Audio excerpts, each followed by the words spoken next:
isn't. Let's be honest. Faith is powerful. It's the foundation. It's the engine that powers vision. But strategy is a steering wheel. You can have all the horsepower in the world, but if you don't know where you're going or how to get there, you'll burn out in circles. Faith gives you the what, but strategy gives you the how. Without that, you're just dreaming without direction. And dreams without direction become disappointments. Think of a builder. Before any stone is laid, they sit down with blueprints. The vision is the house, but the blueprint is the strategy. Without a plan, all you have is an idea. Faith is your permission to start, but it is not a substitute for planning. It's not enough to say, I believe this will happen. The better question is, what am I doing to prepare for it? Because preparation, and when there's no preparation, there's no real expectation, just hopeful thoughts dressed up as faith. This is where many people miss the mark. They're deeply spiritual but practically passive. They pray hard but plan little. They declare breakthroughs but ignore systems. They shout about destiny but reject discipline. And in doing so, they turn the power of faith into an excuse for inaction. But faith was never meant to replace planning. It was meant to fuel it. Your strategy is not a sign of doubt. It's a sign that you take God seriously. It's evidence that you believe he's actually going to do what he said. And so you're getting in position to receive. Imagine someone believing for a harvest but refusing to plant seeds.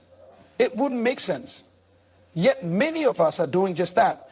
We say, I'm believing for increase, but there's no budget. We say, I'm believing for growth, but we haven't studied.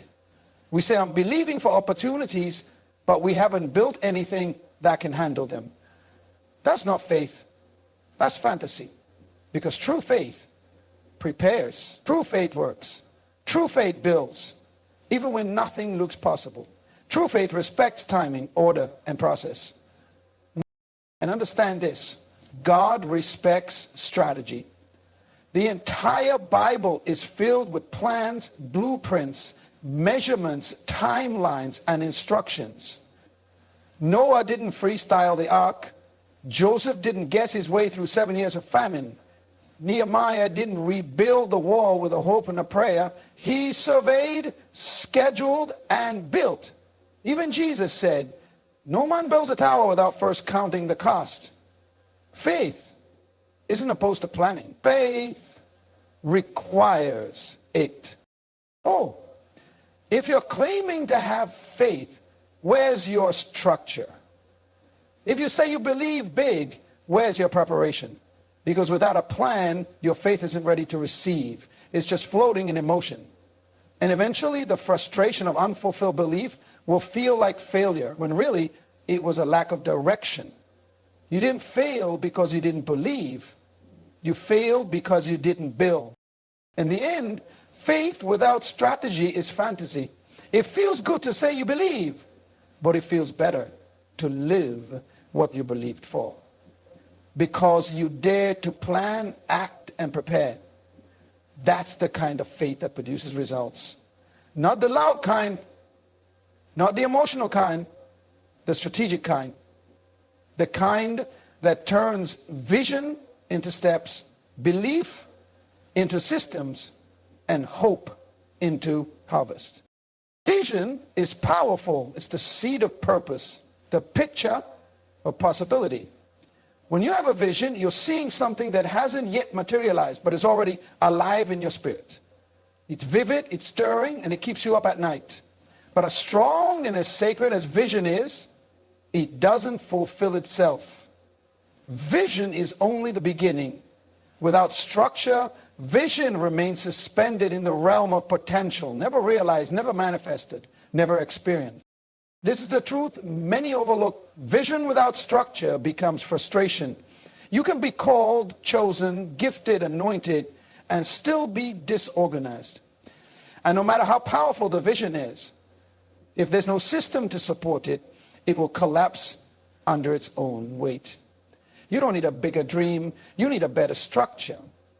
Vision is what you see, but structure is how it stands.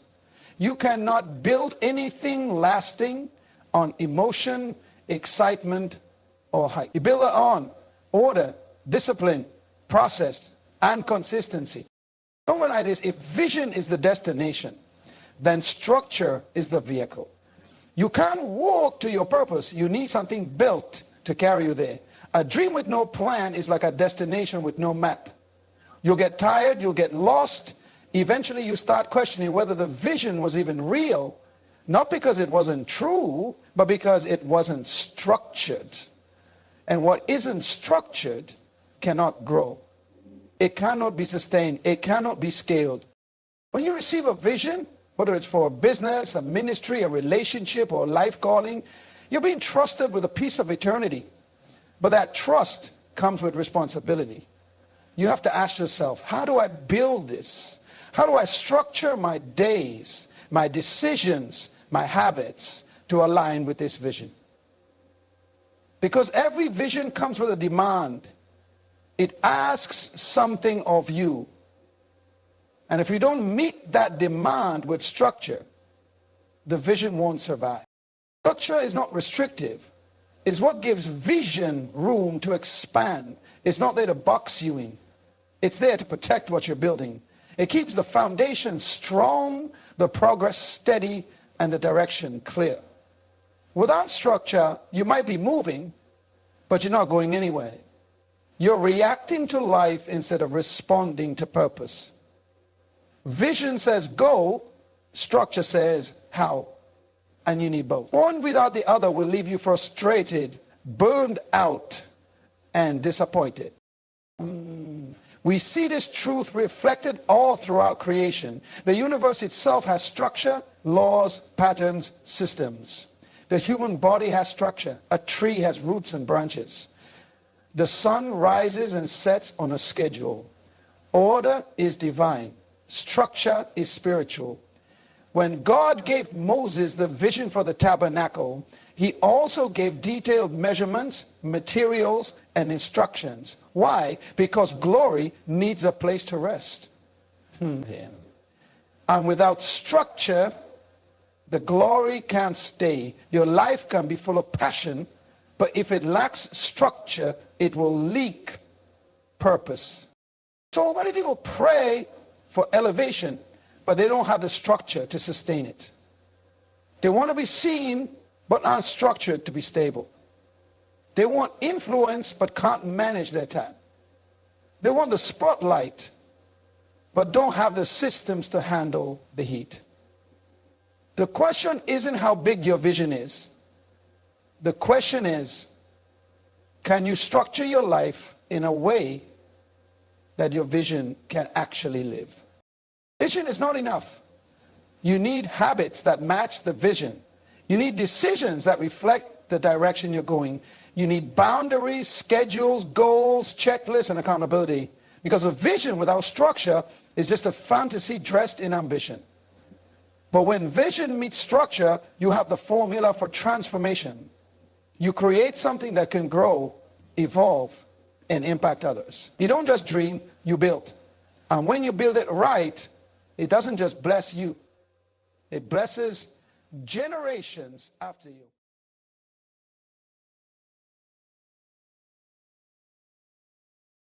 Planning is proof of belief. It's easy to say, I believe. You know, it's common to talk about dreams and destiny and purpose.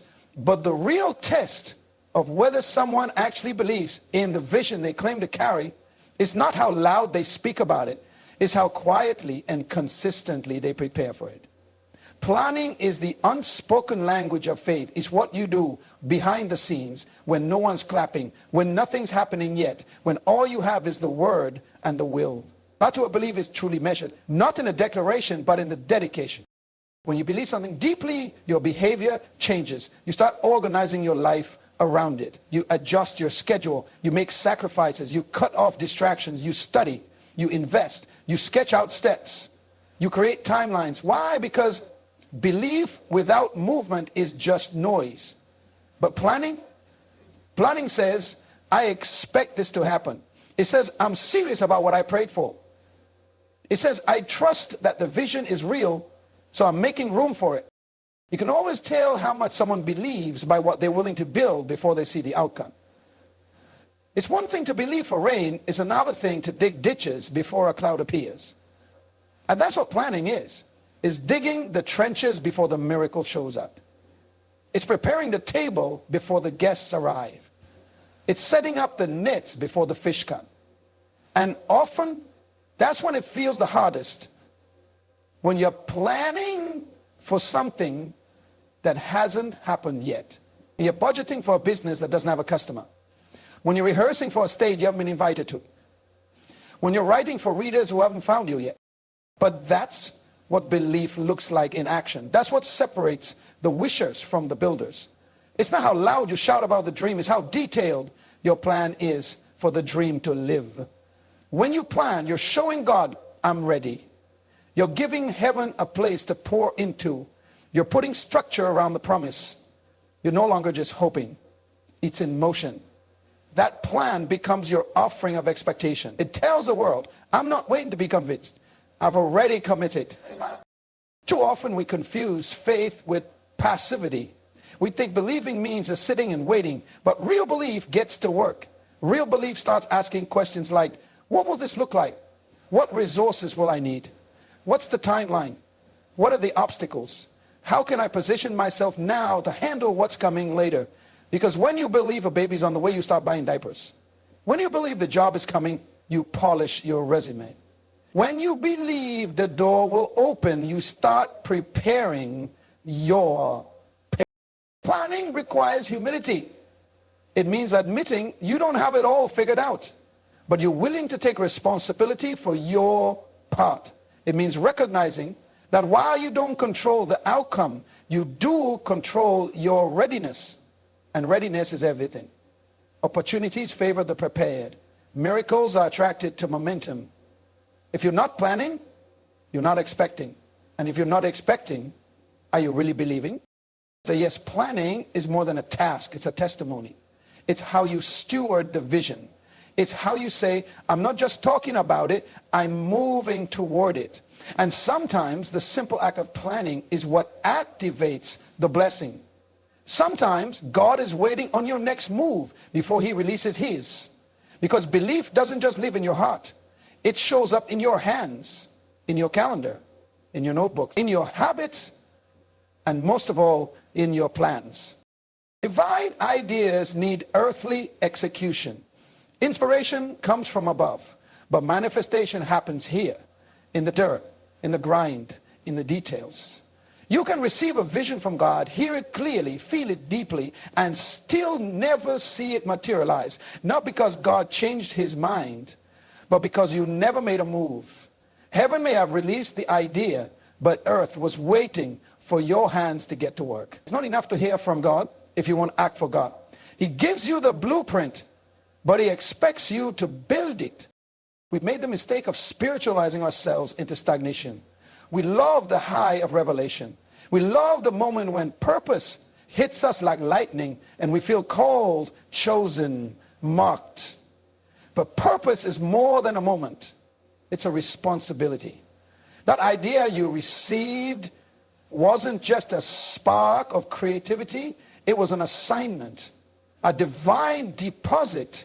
And now that you've received it, what are you doing with it? It's easy to say, I'm waiting on God, but what if God is waiting on you? He already gave you the strategy in seed form.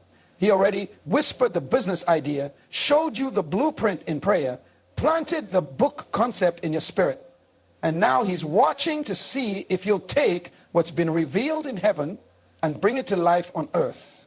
You are not just a receiver, you are a carrier. And carriers must move. Well, I'm a push. Carrier must build. Execution doesn't mean you know everything. It means you start with what you do know. It means you write the first page, draft the first outline, make the first call, launch the first version. That's where faith lives. In motion, in effort, in the decision to say, if God gave me the idea, he'll meet me in the process. God doesn't expect perfection, but he does expect participation. Miracles are often triggered by movement. When you take a step, you signal to heaven, I'm ready to steward this. Because stewardship is more than protecting a gift. It's multiplying it. Look through scripture and you'll see it again and again. God gave Joseph a divine dream, but Joseph still had to manage Egypt. David was anointed as king, but he still had to face Goliath. Noah got specific instructions, but he still had to cut the wood, measure the beams, and hammer every nail. Moses was called to deliver a nation, but he still had to walk into Pharaoh's palace, confront resistance, and lead with clarity. Divine assignment has always demanded earthly obedience. God supplies vision, you supply the follow-through. Don't expect the supernatural to cover for your refusal to act. God is not going to do your part.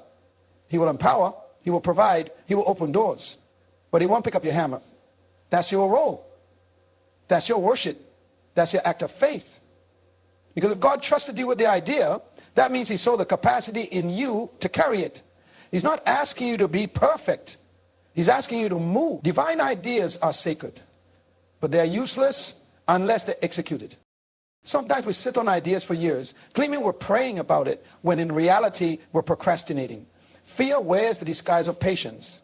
Doubt dresses itself in delay. But every day you delay is a day someone else waits for what God put in you. The world doesn't just need another dreamer, it needs a finisher, a builder, a doer. So take what heaven gave you and start putting it in motion on earth. Because the only way a divine idea becomes a divine impact is through human execution. You were never meant to just receive revelation, you were meant to release it, build it, move with it. That's where the power is. Not just in what you heard from God, but in what you did with what he said. Faith is not a shortcut. It's a system. That truth alone can reset your whole understanding of how to walk in purpose. So many people treat faith like a magic button, a supernatural override that lets them skip steps and bypass process. But real faith doesn't exempt you from structure. It demands it. Faith isn't the way around the hard work. It's the power to endure it. It's not the elevator that takes you straight to the top. It's the engine that keeps you climbing the stairs when the elevator is out of service. Because faith was never meant to fast track you into success. It was meant to systematize your obedience. You know what I'm saying? When you think faith is a shortcut, you start looking for easy. You wait for open doors that don't require keys. You delay action because you think a miracle will do what planning, preparation, and perseverance should. But miracles were never meant to replace movement. They respond to it. Faith isn't a pass to skip the line. It's what gives you the patience and discipline to stay in the line, knowing that what's ahead is already yours. And it's in the line, in the waiting, in the repetition that your system is formed. Every promise from God has a process attached to it. There's always a preparation period, a system to align with. Faith is not just believing that something will happen. It's building your life in agreement with it. That's a system. It means you don't just hope for breakthrough. You build toward it. You don't just speak abundance. You budget for it. You don't just declare growth.